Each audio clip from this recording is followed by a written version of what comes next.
আসসালামু আলাইকুম, সবাইকে স্বাগত জানাচ্ছি আমার দেশ আজকের বিশ্বে। আপনাদের সঙ্গে আছি আমি হুমায়রা নাওচিন। দর্শক, শুরুতে জানিয়ে দেব সংবাদ শিরোনাম।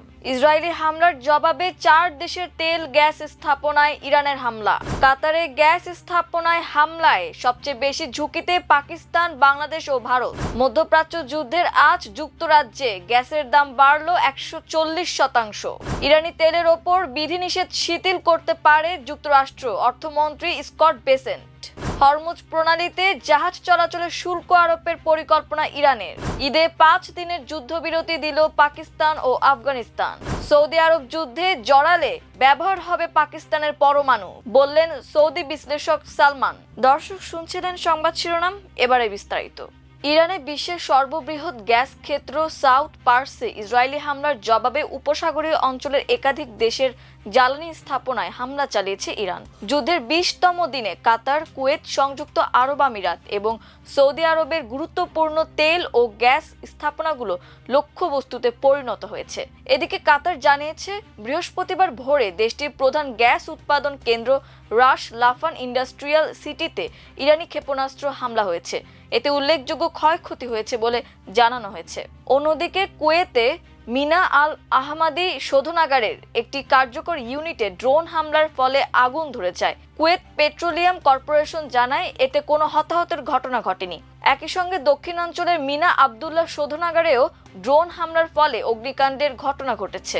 সংযুক্ত আরব আমিরাতে হাবশান গ্যাস স্থাপনা এবং বাব তেল ক্ষেত্রে ক্ষেপণাস্ত্র প্রতিহত করার সময় ধ্বংসাবশেষ পড়ে বিস্ফোরণের ঘটনা ঘটে। দেশটির কর্তৃপক্ষ জানিয়েছে এতে কোনো হতাহতের খবর পাওয়া যায়নি। অন্যদিকে সৌদি আরবের ইয়ানবু বন্দরের কাছে সৌদি আরামকোর সামরেফ শোধনাগারে একটি ড্রোন আছড়ে পড়ে। দেশটির প্রতিরক্ষা মন্ত্রণালয় জানিয়েছে ক্ষয়ক্ষতির পরিমাণ নিরূপণ করা হচ্ছে। এই ধারাবাহিক হামলার ফলে মধ্যপ্রাচ্যের জ্বালানি নিরাপত্তা নিয়ে উদ্বেগ আরও বেড়েছে এবং আঞ্চলিক উত্তেজনা নতুন মাত্রা পেয়েছে। কাতারের রাশ লাফান ইন্ডাস্ট্রিয়াল সিটিতে ইরানের ক্ষেপণাস্ত্র হামলায় ব্যাপক ক্ষয়ক্ষতি হওয়ায় পাকিস্তান, বাংলাদেশ ও ভারত বড় ধরনের বিদ্যুৎ বিভ্রাট ও শিল্প কারখানায় উৎপাদন ব্যাহত হওয়ার আশঙ্কা রয়েছে। এই দেশগুলো তরলীকৃত প্রাকৃতিক গ্যাস এলএনজি আমদানির এক বড় অংশই আসে কাতার থেকে। কাতারের প্রায় সব প্রাকৃতিক গ্যাস রাশ লাফানে প্রক্রিয়াজাত ও সেখান থেকে রপ্তানি করা হয়। জ্বালানি খাতের তথ্য বিশ্লেষণকারী প্রতিষ্ঠান ক্যাপলার এর মতে, পাকিস্তান ও বাংলাদেশ তাদের এলএনজি আমদানির যথাক্রমে 99% ও 70% পায় কাতার থেকে। অন্যদিকে বাজার গবেষণা প্রতিষ্ঠান S&P গ্লোবাল এর তথ্য অনুযায়ী ভারত তাদের এলএনজি চাহিদার 40% বেশি কাতার থেকে সংগ্রহ করে।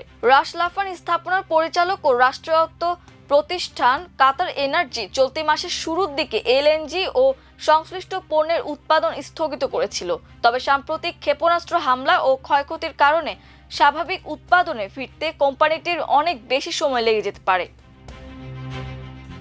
ইরানের বিরুদ্ধে ইসরায়েল যুক্তরাষ্ট্রের যুদ্ধের প্রভাবে বিশ্বজুড়ে জ্বালানি সরবরাহে বিপর্যয় দেখা দেওয়ায় গ্যাস ও তেলের দামের ব্যাপক উল্লম্ফন দেখা গেছে। বৃহস্পতিবার যুক্তরাজ্যের পাইকারি বাজারে গ্যাসের দাম প্রতি থার্ম 171.34 পেন্স বা $2.29 গিয়ে ঠেকেছে। ব্রিটেনে 2023 সালের জানুয়ারির পর গ্যাসের দাম আর কখনোই ওই পর্যায়ে পৌঁছায়নি। গত 28 ফেব্রুয়ারি ইরানের সঙ্গে ইসরায়েল যুক্তরাষ্ট্রের যুদ্ধ শুরুর পর থেকে যুক্তরাজ্যে পাইকারি গ্যাসের দাম 71.13 পেন্স বা $1.33 থেকে প্রায় 140% বৃদ্ধি পেয়েছে। ইরানের ব্যালিস্টিক ক্ষেপণাস্ত্র হামলায় বিশ্বের অন্যতম বৃহত্তম গ্যাস ক্ষেত্র কাতারের রাশ লাফান এলএনজি কমপ্লেক্সের কিছু অংশে আগুন ধরে যাওয়ার পর ওই পরিস্থিতির সৃষ্টি হয়েছে।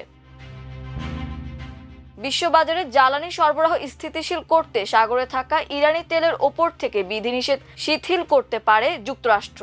মার্কিন অর্থমন্ত্রী স্কট বেসেন্ট ফক্স বিজনেসকে দেওয়া এক সাক্ষাৎকারে এ খবর জানান। বেসেন্ট বলেন, যুক্তরাষ্ট্র একতরফাভাবে তাদের নিজস্ব তেলের মজুদ থেকেও তেল বাজারে ছাড়তে পারে। চলতি সপ্তাহের শুরুতে বেসেন্ট জানিয়েছিলেন, যুক্তরাষ্ট্রের অবগতিতেই ইরানি তেলবাহী ট্যাঙ্কারগুলো এরই মধ্যে হরমুজ প্রণালী ছাড়তে শুরু করেছে।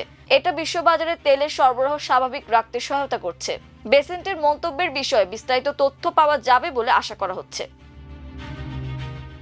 যুদ্ধ পরিস্থিতির মধ্যে গুরুত্বপূর্ণ হরমুজ প্রণালীতে জাহাজ চলাচলের টোল আরোপের পরিকল্পনা করছে ইরান। দেশটির পার্লামেন্টে এ সংক্রান্ত একটি বিল নিয়ে আলোচনা চলছে বলে জানিয়েছে ইরানিয়ান স্টুডেন্টস নিউজ এজেন্সি।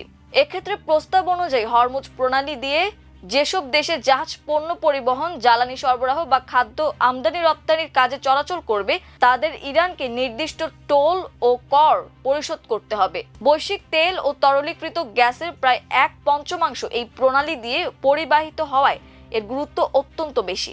ইরানের এক আইন প্রণেতা জানিয়েছেন, প্রণালীটি নিরাপদ রাখার বিনিময়ে অর্থ আদায়ের বিষয়টি বিবেচনা করা হচ্ছে। একই সঙ্গে দেশটির সর্বোচ্চ নেতার এক উপদেষ্টা ইঙ্গিত দিয়েছেন, যুদ্ধ শেষে হরমুজ প্রণালীতে নতুন শাসন ব্যবস্থা চালু করা হতে পারে, যার মাধ্যমে ইরানের উপর নিষেধাজ্ঞা আরোপকারী দেশগুলোর ওপর বিশেষ সামুদ্রিক বিধিনিষেধ আরোপ করা হবে।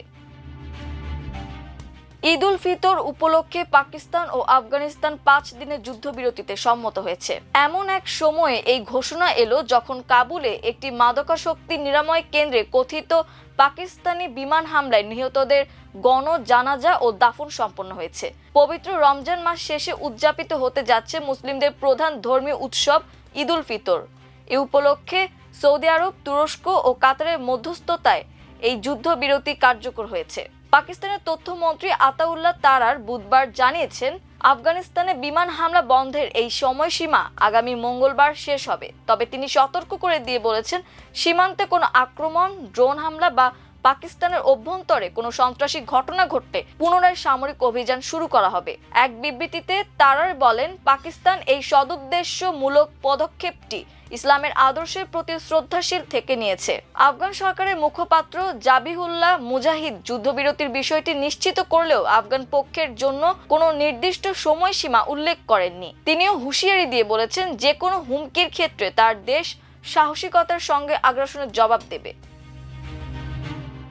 ইরানকে ঘিরে চলমান যুক্তরাষ্ট্র ও ইসরায়েলের সঙ্গে উত্তেজনার প্রেক্ষাপটে সৌদি আরব সরাসরি যুদ্ধে জড়ালে পাকিস্তানের পারমাণবিক সহায়তা ব্যবহারের সম্ভাবনা তৈরি হতে পারে বলে মন্তব্য করেছেন সৌদি বিশ্লেষক সালমান আল আনসারি। কানাডা ভিত্তিক সিবিসি নিউজকে দেওয়া সাক্ষাৎকারে তিনি জানান, সৌদি আরব পূর্ণ মাত্রায় যুদ্ধে নামলে পাকিস্তানের সঙ্গে থাকা প্রতিরক্ষা চুক্তি সক্রিয় হবে, যা কার্যত একটি পারমাণবিক ছাতা হিসেবে কাজ করবে। গত বছর দোহায় হামাস প্রতিনিধিদের ওপর হামলার পর সৌদি আরব ও পাকিস্তান একটি পারস্পরিক প্রতিরক্ষা চুক্তি করে, যা ন্যাটোর অনুচ্ছেদ 5-এর মতো এক দেশের ওপর হামলাকে উভয়ের ওপর হামলা হিসেবে গণ্য করা হয়। সাম্প্রতিক সময়ে ইরানের ক্ষেপণাস্ত্র ও ড্রোন হামলায় সৌদি ভূখণ্ডে উত্তেজনা বেড়েছে। পাকিস্তানের পররাষ্ট্রমন্ত্রী ইসহাক দারও এই চুক্তির বিষয়টি ইরানকে অবহিত করেছেন। বিশ্লেষকদের মতে এই চুক্তি সংঘাতকে আরো জটিল করেছে এবং পরিস্থিতি নিয়ন্ত্রণের বাইরে গেলে তা বৈশ্বিক পর্যায়ে ছড়িয়ে পড়ার ঝুঁকি তৈরি করেছে। দর্শক, এই ছিল আমার দেশ আজকের বিশ্বে। এতক্ষণ আমাদের সঙ্গে থাকার জন্য অসংখ্য ধন্যবাদ। আল্লাহ হাফেজ।